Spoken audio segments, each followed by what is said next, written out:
Assalamualaikum warahmatullahi wabarakatuh. Kami dari kelompok 12 akan mempresentasikan hasil diskusi kami tentang manajemen risiko dan komunikasi risiko. Saya Nadila Andriani dan partner saya Dava Alam Hussein.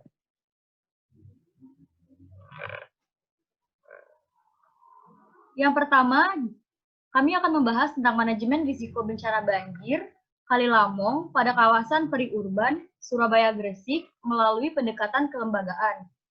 Jurnal Eko Budi Santoso tahun 2013. Yang pertama, latar belakang. Banjir menjadi permasalahan rutin yang sering dihadapi oleh warga masyarakat yang tinggal pada daerah aliran sungai.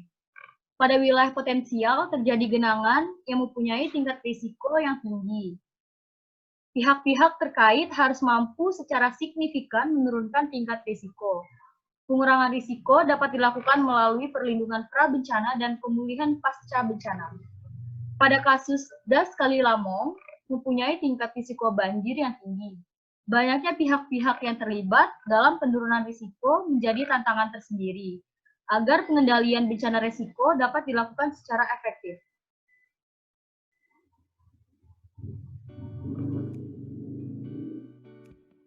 Selanjutnya, lokasi studi kasus, yaitu berada di Kali Lamong yang terjadi di bagian wilayah Kabupaten Gresik dan Kota Surabaya, yang terdampak banjir pada Kota Surabaya, yaitu Kecamatan Benowo dan Kecamatan Pangkal, yang mencakup 3 kelurahan.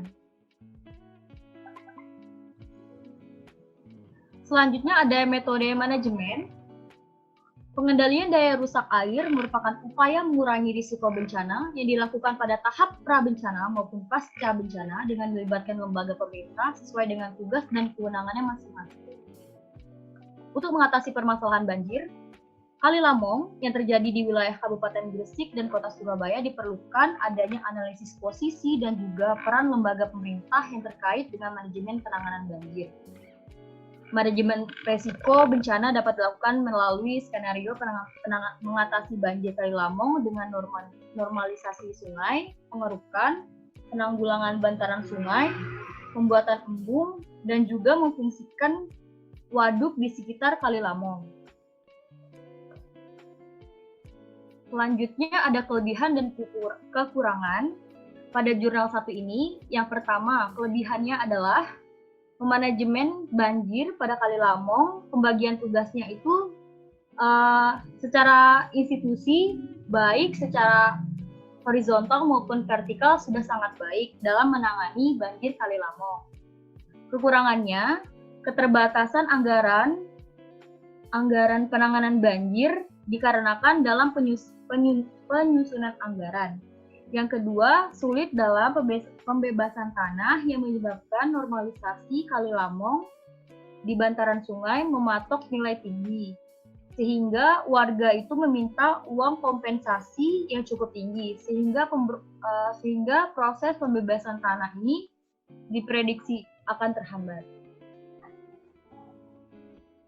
Studi kasus berikutnya yaitu dari jurnal Raising Risk Preparedness by Flood Risk Communication oleh E. Maidel dan M. Buchecker tahun 2014. Latar belakang studi kasus yang ini, seperti yang kita ketahui, komunikasi resiko sudah seharusnya mengandung unsur sosial yang berarti diperlukan komunikasi dua arah. Tetapi pada umumnya yang terjadi di lapangan, komunikasi dua arah membatasi luasnya audiens yang dapat tercapai. Karena banyak orang yang tidak siap untuk menghadiri pertemuan atau sosialisasi informasi resiko. Sebab hal tersebut, pada komunikasi resiko mengenai resiko banjir pada kota Zurich, menggunakan metode komunikasi satu arah yang diperkuat dengan hazard maps, yang isinya yaitu memuat area perkotaan mana yang terkena resiko kerusakan akibat banjir. Berikutnya yaitu lokasi studi kasus. Lokasi kali ini terletak pada kota Zurich, pada negara Switzerland. Dan berikut adalah gambar petanya.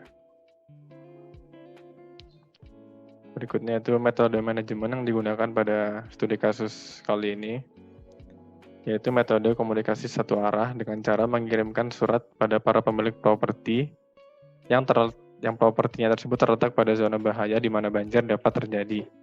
Surat yang diedarkan tersebut berisi informasi seperti info tentang probabilitas kerusakan, langkah-langkah proteksi, peristiwa banjir yang lampau, implikasi hukum, informasi tentang bagaimana tindakan yang harus dilakukan, dan instruksi untuk mendapatkan informasi lebih lanjut.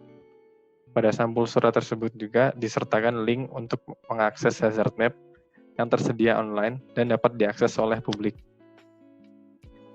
Berikutnya yaitu kelebihan dan kekurangan metode komunikasi tersebut. Kelebihannya yang pertama yaitu diperkirakan akan lebih efektif dalam penyampaian informasi dibandingkan hanya dengan sosialisasi standar. Yang kedua yaitu jangkauan audiens yang lebih sesuai target, terutama yang berkemungkinan terdampak langsung akan resiko banjir. Yang ketiga, publik dapat mengakses untuk menambah kesadaran resiko. Lalu kekurangannya yaitu yang pertama, dibutuhkan ahli dari beberapa departemen dan organisasi yang terlibat dalam city planning, manajemen darurat, dan perlindungan lingkungan.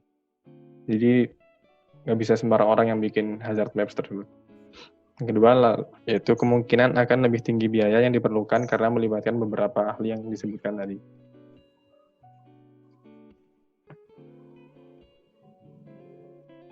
Sekian presentasi dari kelompok 12. Terima kasih. Wassalamualaikum warahmatullahi wabarakatuh.